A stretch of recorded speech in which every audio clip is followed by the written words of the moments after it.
जो हरियाणा में क्या सभी स्टेट्स में कास्ट का बहुत ज़बरदस्त रोल है। और कास्ट और क्लास को अगर हम लें तो बड़े बड़े विद्वानों ने कहा कि भाई इस क्लास को तो हम समझ लेंगे, क्लास तो ओपन सिस्टम है, ये बदल जाएगा, नीचे वाला ऊपर भी जाएगा, ये तो सेकुलर भी है और ओपन भी है। लेकिन कास्ट सिस्टम डिसअपियर नहीं हो सकती, क्योंकि कास्ट का राजनीतिकरण कर दिया है पॉलिटिकल पार्टीज ने। एक तो ये मुद्दा कभी से है, लेकिन हरियाणा में डोमिनेंट अब की बार है, ठीक है, नंबर 1। नंबर 2, ये जो पार्टी के लिए जो संघर्ष है ये हरियाणा में नहीं है, ये यूपी में भी है, मुलायम सिंह फैमिली का, बिहार में भी है, और ये जहाँ जहाँ जो है परिवार में संघर्ष है सत्ता के लिए, ये कई राज्यों में, हरियाणा में भी है। लेकिन इलेक्शन से ठीक पहले लोकदल का टूटना और एक आइडियोलॉजिकल जो है, आप ये कहेंगे एक सत्ता के लिए क्लैन का, एक परिवार का जो लड़ाई है, इसका कुल मिला के नेगेटिव असर ही गया है। नंबर 1 ये तो रह रहेगा। जहाँ तक कांग्रेस की बात है, कांग्रेस में भी देखिए, यहाँ तो डेमोक्रेटिक सिस्टम इसलिए नहीं है कि पार्टी हाईकमांड की चलती है, लोगों की इच्छा क्या है ये कोई नहीं पूछता। अब यहाँ पे जो कांग्रेस पार्टी ने जो कमांड दे रखी है स्टेट की, उसको लोग लगभग नापसंद करते हैं। लेकिन पार्टी हाईकमांड अब ये भी नौबत आ गई है कि शायद हम 3 एक्टिंग प्रेसिडेंट बना दें, तो ये मजबूरी लगा लो हाईकमांड की भी। पॉलिटिक्स में पहले कमांडिंग होती थी, हाईकमांड ही नाम है, लेकिन अब कमांड नहीं रही। अब वो भी उस पर उतराए हैं कि बस लिपापोती करके चलता रहेगा, तो इसलिए अब वो भी वहाँ पर भी वो आप ये कहेंगे अथॉरिटी नहीं रही, लेजिटिमेट अथॉरिटी सेंस के पार्टी के सदस्य मानने। एक बार कमांड आ गई, जैसे इंदिरा गांधी टाइम तो आ गई, कोई नहीं बोलता। अब इनको मानने के लिए लोग तैयार नहीं है। जैसे हुड्डा को बनाया भी इन्होंने कुछ टाइम के लिए कोऑर्डिनेशन कमेटी का, लेकिन फिर 2 घंटे बाद वापस ले लिया। तो कांग्रेस की हालत इसलिए खराब है कि जो इस हरियाणा स्टेट की जो कमांड मिलनी चाहिए हरियाणा अफेयर्स की, जिस आदमी को, या थोड़ी बहुत जो फीलिंग्स हैं, वो पार्टी हाईकमांड दे नहीं पा रही, नंबर 1। नंबर 2, कांग्रेस में गुट बहुत ज़्यादा है, तो 6-7 जहाँ सीएम के कैंडिडेट होंगे तो बड़ी दिक्कत आ जाती है। तो ये फूट है। उधर से लोकदल में भी जबरदस्त फूट है, और जिसके कांग्रेस में किसको जिम्मेदारी दी जाए, किसको फेस बनाया जाए जिससे कांग्रेस मजबूत हो सके? नहीं, देखो कांग्रेस में बात ये नहीं जा रही, हम तो ये कह रहे हैं कि ये मान लिया कास्ट लाइन पे बना दे ना, जैसे कुछ आदमी है, जैसे कुलदीप शर्मा को दे दे, लेकिन वो कह रहे हैं तो उसका भूपेंद्र हुड्डा का आदमी है। तो इसलिए बात ये है कि कुछ नेता हैं हमारे पास जिनकी छवि ठीक है। ये जिम्मेदारी सुरजेवाला को जानी थी, लेकिन उसकी तो इलेक्शन में जो उसका पता चल गया तो क्या कहाँ स्टैंड करता है। तो इसी कारण ये जरूरी नहीं है कि एक पर्टिकुलर आदमी उसी के 2 जो पहले रहा है, लेकिन कोई ऐसा नेता, इनको पता है, हमें पता है, लेकिन पार्टी हाईकमांड के पास तो बहुत कुछ कैडर है कांग्रेस के पास, तो उसको अच्छी तरह से पता है कौन नेता एक्सेप्टेबल हरियाणा में है, कौन नहीं है, किसकी छवि ठीक है। लेकिन इस ऐसे नेता को ये कर नहीं पा रहे। जैसे मैंने एक का नाम लिया, उसको दे दे, कोई तकलीफ नहीं है, मेरे ख्याल में तो बातों संभाल लेगा और कांग्रेस एक भी हो जाएगा। नंबर 2, जो यहाँ का जो अफेयर जो पार्टी सेंट्रल गवर्नमेंट की तरफ से जो इंचार्ज लगाते हैं, वो कुछ ऐसे आदमी लगाए हैं कि वो भी कोई स्टैंड नहीं ले पाए। तो इस कारण क्या है कि क्लैशेज और फैक्शन कांग्रेस में बढ़ते जा रहे हैं, और at the time of election इनका बढ़ना बहुत गलत है। नंबर 3 है कि बीजेपी का इस टाइम पे ये स्टैंड लेना कि हम एक पर्टिकुलर जात के बिना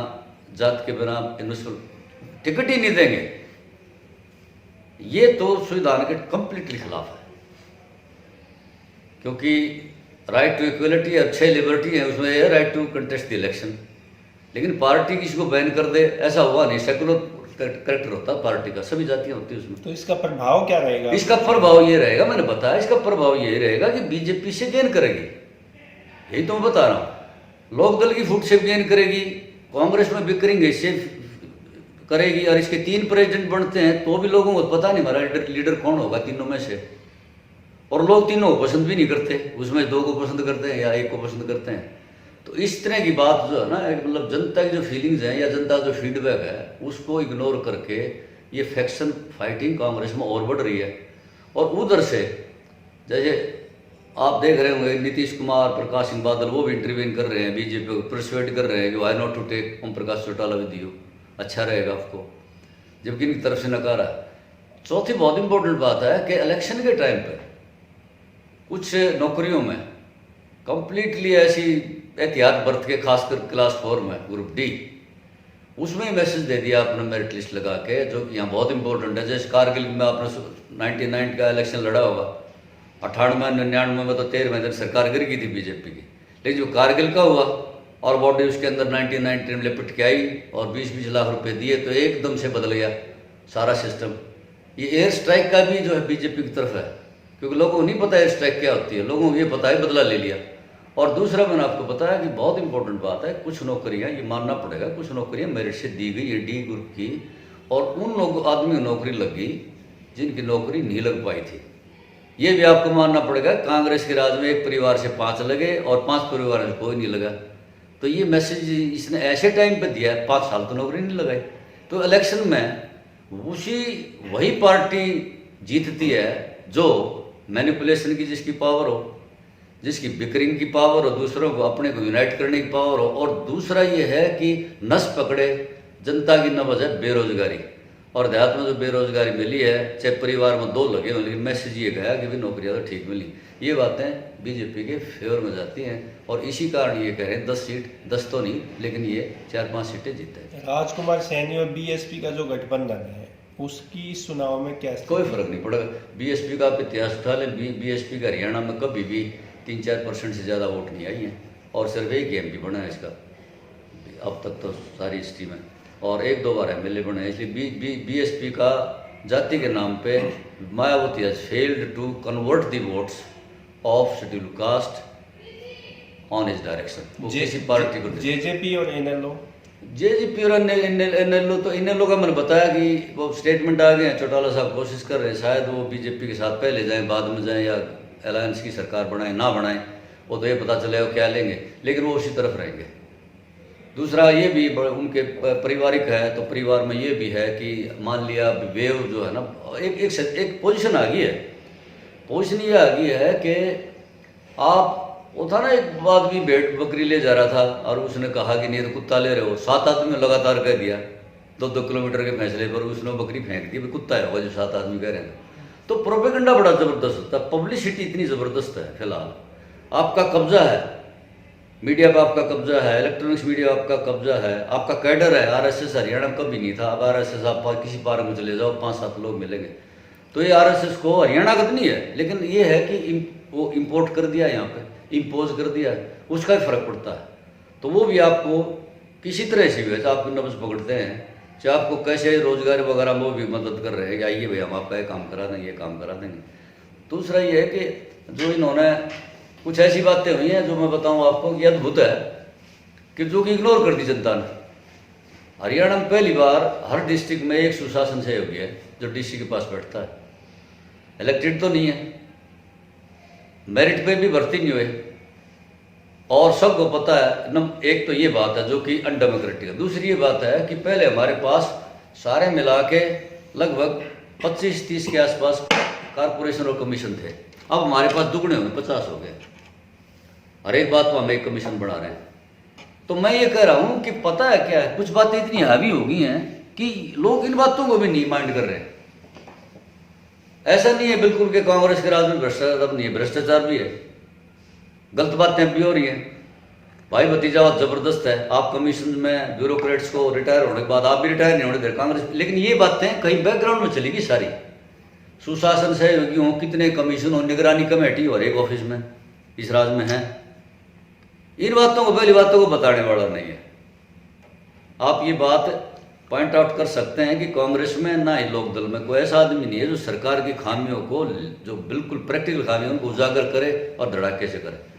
उनको इतनी स्टडी नहीं है या वो कर नहीं पा रहे हैं because of certain corruption cases. चर्चा है कि भूपेंद्र सिंह हुड्डा सोनीपत से लोकसभा का चुनाव लड़ेंगे, दीपेंद्र हुड्डा रोहतक से चुनाव लड़ेंगे।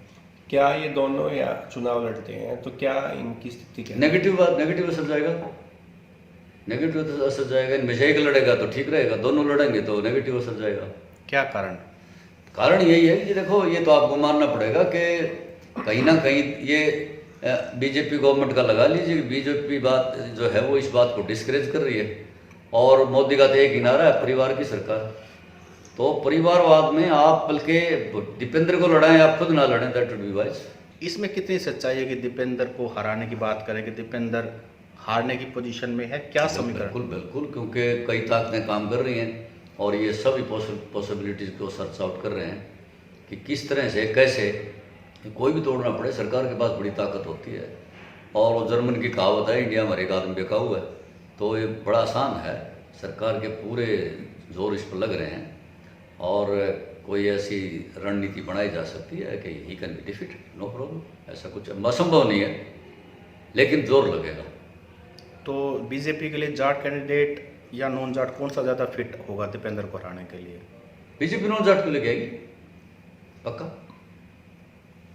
कैप्टन अभिमन्यु क्योंकि मैं आपको बता दूं कि जाट भी डिवाइडेड हैं, जाट एक नहीं है।